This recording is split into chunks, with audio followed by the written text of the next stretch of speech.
세상에 이게 웬 떡인지. 이렇게 우아하고 고우신 분이 나에게 이 정도로 적극적일 줄이야. 하지만 이건 분명한 사실이었다.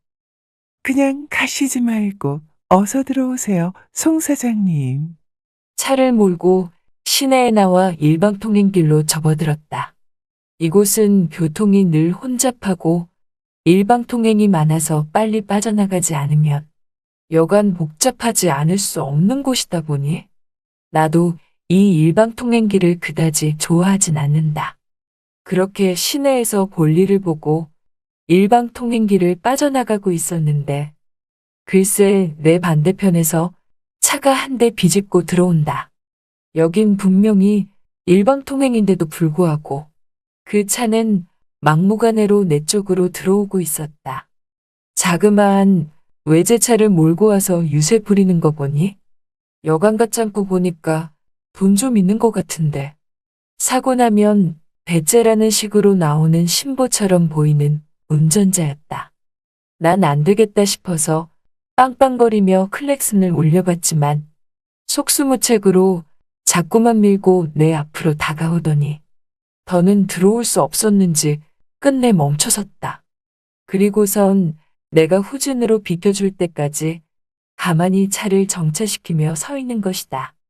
난 계속 클렉슨을 울리며 비키라고 했지만 비킬 기미도 안 보였고 마치 국산차 주제에 어딜 난 비켜? 해볼 테면 해보라는 운전자의 태도로 보였다. 나는 더 이상 안 되겠다 싶어서 차를 바짝 앞으로 조금씩 더 이동하기 시작했고 급기야 그 차와의 거리가 어느덧 50cm 정도로 바짝 붙게 되었다. 그런데도 그 차는 움직일 기미를 안 보였고 나도 계속 그 자리에 서서 정차하고 있었는데 그때였다. 그 차가 서서히 움직이기 시작했다. 그런데 후진으로 움직이는 게 아닌 정면으로 내 차를 쾅 하고 살짝 박은 것이었다. 난 너 한번 당해보란 생각으로 좀 더 과한 제스처를 취하며 뒷목을 잡고 차문을 열고 나와서 그 조그만 외제차 쪽으로 걸어갔다. 그런데도 그 운전자는 나올 기미를 보이지 않는 것이다.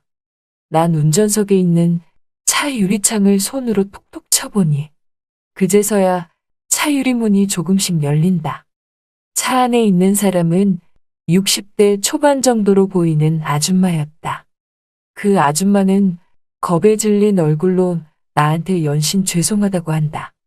난 여기서 지금 뭐 하는 거냐며 일방통행인 거 모르냐고 하니까 자신은 몰랐다면서 이렇게 하면 알아서 비켜줄 줄 알았다고 하는데 참 어이가 없었다. 보아하니 그 유명한 기묘사 중 한 명 같은 느낌이다. 그러면서 나보고 하는 말이 괜찮냐면서 브레이크인 줄 알았는데 당황해서 엑셀을 살짝 밟은 것 같다며 자기는 고의가 아니라고 하는 것이다. 그러면서 자꾸만 미안하다고 하는데 동승자가 있나 보니까 동승자도 없고 살짝 박은 것이라 큰 문제도 없어서 여기서 그냥 쿨하게 끝낼까 하다가 그 상황에서도 그 아줌마 얼굴을 살짝 보니 주책맞게 마음이 가기 시작했다.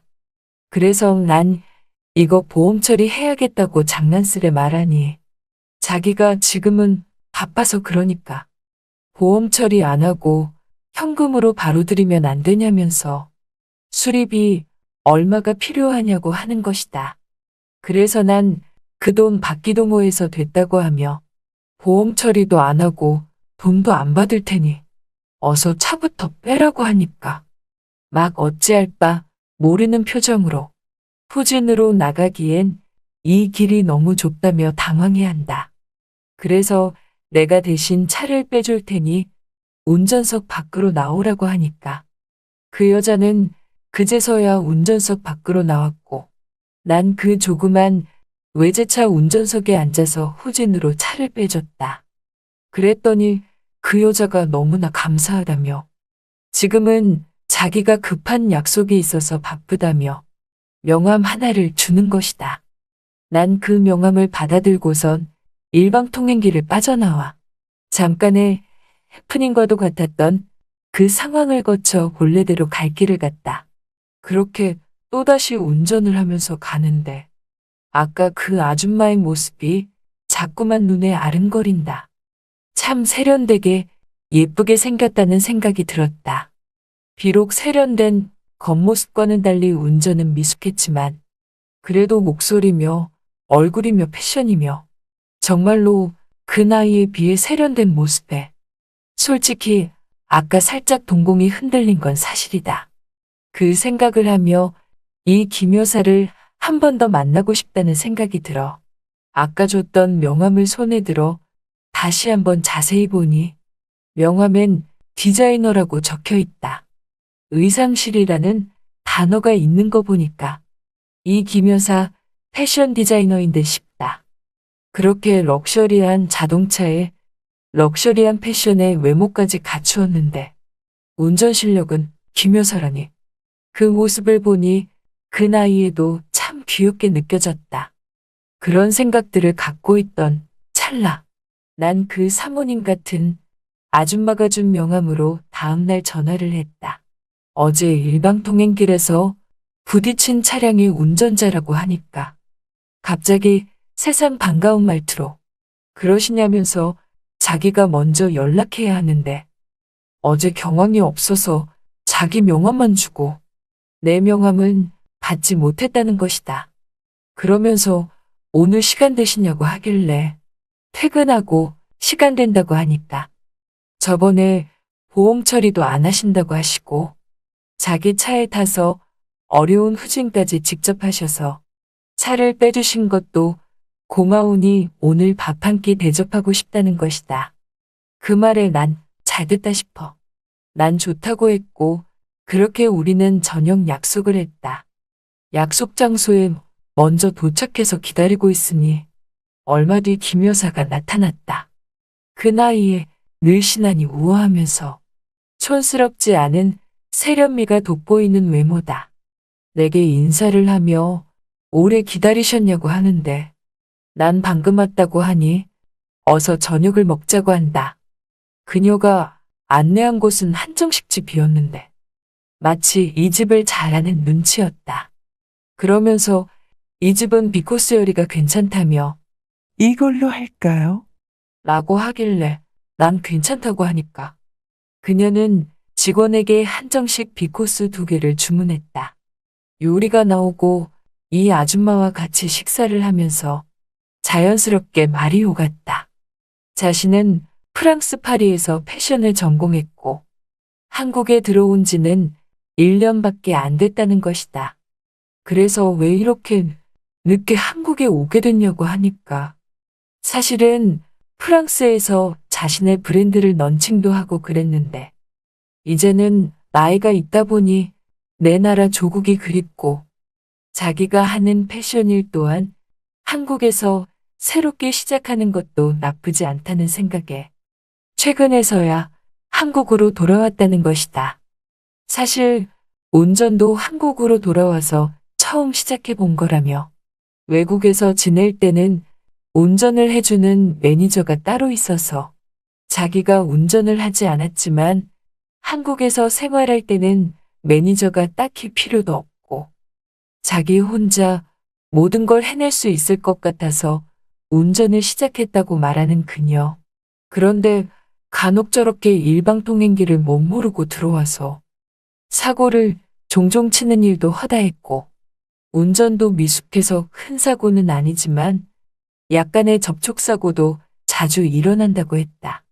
난 이렇게 말하는 이 아줌마가 내심 마음에 들어서인지 몰라도 그럼 내가 제대로 운전 연수 시켜드린다고 말했고 이래봬도 운전 경력 40년인 베테랑이라고 말하니까 사모님같이 럭셔리하면서 우아한 그녀가 나를 보며 놀란 얼굴로 그러시냐며 어쩐지 어제도 후진하는데 너무 잘하셔서 놀랐다면서 자기도 언제 저렇게 해보나 하는 생각이 들었다고 한다. 그래서 난 그럼 언제 시간 내시라고 하면서 내가 운전 연수 제대로 시켜준다고 하니 갑자기 이번 주 토요일 어떠시냐고 하길래 주말에 마땅히 할 것도 없고 그래서 난 괜찮다고 했다. 그렇게 식사를 마치고 패션 디자이너인 사모님 같은 럭셔리한 이 아줌마와 토요일을 기약하며 우리는 헤어졌고 약속한 토요일이 다가와서 난 그녀를 다시 만날 준비를 했다. 서울에서 그리 멀지 않은 한적한 공원에서 우린 만나기로 했고 그곳에 도착하니 그녀가 차 안에서 나를 기다리고 있었다. 여러분이 지금 듣고 계신 채널은 바람난 사연 채널입니다. 다시 만난 이 아줌마 역시나 아름답고 세련됐다. 내가 살아오면서 우리 마누라도 운전연수 한번 제대로 시켜준 적 없는데 환갑을 넘은 나이에 저렇게 세련된 여인에게 운전을 가르쳐 줄 수 있다는 기회가 생겨서 그런지 좀 더 멋지고 좀 더 열심히 가르쳐 줘야겠단 열의가 생겼다. 난 그녀의 차조수석에 올라탔고 그녀가 운전하는 운전 습관들을 하나하나 관찰했다. 그녀는 자신은 주차가 너무 어렵고 후진도 어렵다고 하길래 난 가로주차, 세로주차 등등 주차하는 방법을 손쉽게 알려주니 그녀가 너무나 신기하다면서 이렇게 주차가 쉬울 줄 몰랐다며 너무나 좋아라 한다.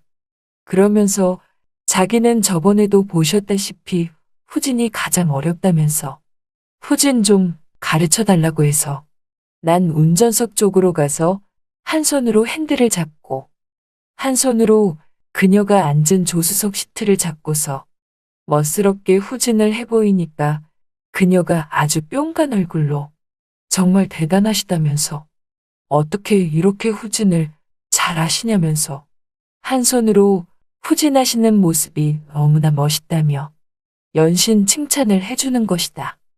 난 나도 모르게 어깨에 힘이 들어갔고 급기야 그녀에게 더욱더 남자다운 모습을 보이고 싶었다. 60대 환갑이 넘은 나이라지만 나도 남자는 남자니까 말이다. 그러다 점점 어둠이 깔리는 저녁이 찾아왔고 사모님 같은 이 아줌마는 나보고 저녁 드시고 가시라면서 자신이 잘 아는 일식집이 있는데 거기로 가자고 하는 것이다. 그래서 그녀와 난 그녀가 잘 아는 일식집으로 향했고 그녀는 고급 일식집에서 거창하게 고급스러운 메뉴들을 거리낌 없이 주문했다. 그러면서 회를 먹을 때는 소주랑 같이 마셔야 하지 않겠냐며 나에게 송 사장님, 소주 괜찮죠? 라고 하길래 난 괜찮다고 했고 그렇게 우리는 회의 소주를 마시며 운전에 대한 이런저런 이야기를 주고받았다. 그리고 점점 그녀에 대해 알아갔고 그녀도 나에 대해서 조금씩 알아갔다. 취기가 약간 오르다 보니 그녀는 술에 많이 취했기에 난 그녀에게 좀 취한 것 같은데 이제 가자고 하니까 자신은 혼자 대리를 부르는 게 너무나 무섭다면서 나보고 대리 부르면 함께 자기네 집 앞까지 가달라고 하는 것이다. 그래서 알았다고 했고 그 후 난 대리기사가 모는 차 뒷좌석에 함께 올라타 그녀 옆에 붙어서 함께 그녀의 집으로 향했다. 그녀는 술에 정말 많이 취했는지 이내 옆에 앉은 내 팔을 꽉 잡으며 나에게 눈을 감고 기대어 있었다. 어느덧 집에 도착했고 대리기사는 주차를 하고 돌아갔으며 그녀는 약간은 취한 상태로 여기가 자기가 사는 곳이라고 말하는데 그곳은 고급스런 강남의 아파트였다. 이내 그녀는 나에게 송 사장님 들어와서 차 한잔 하시고 가세요. 라고 하길래 난 모에 홀린 듯 사모님 같은 럭셔리한 그녀의 아파트로 따라 들어갔고 그 뒤 우리는 그 뒤로도 종종 그녀의 운전 연수를 몇 번 해주었고 그녀는 나와 친구처럼 애인처럼 더 가까워졌고 우린 더 자주 만났다. 하지만 갑자기 그녀는 다시 잠시 동안만 프랑스로 돌아가야 한다고 해서 우린 기약 없는 작별을 했고 그렇게 프랑스로 떠난 이 아줌마를 못 만난 지 벌써 6개월이 넘어서고 있다. 이렇듯 요즘도 그녀가 언제 돌아올지 마냥 기다리고 있는데 어서 빨리 한국으로 돌아왔으면 좋겠다. 그래서 고급스럽고 우아한 이 아줌마와 예전처럼 함께하고 싶은 오늘이다. 그런 생각들로 아쉬운 하루하루를 보내고 있던 도중 일방통행길로 차를 몰고 들어가게 되었는데 저번과 비슷하게 일방통행을 무시하고 고급 외제차 한 대가 역주행으로 들어온다. 난 비키라고 빵빵거렸더니 그때 우아한 사모님 같은 아줌마가 차에서 내리더니 나보고 하는 말이 죄송한데 길이 좁아서 후진을 못하겠다고 하면서 대신 후진으로 차 좀 빼줄 수 있냐고 물어보는 거다. 세상에 저번과 비슷한 상황이 나에게 또 찾아오다니 이 기회를 절대 놓쳐선 안 될 것 같다. 잘 들으셨나요?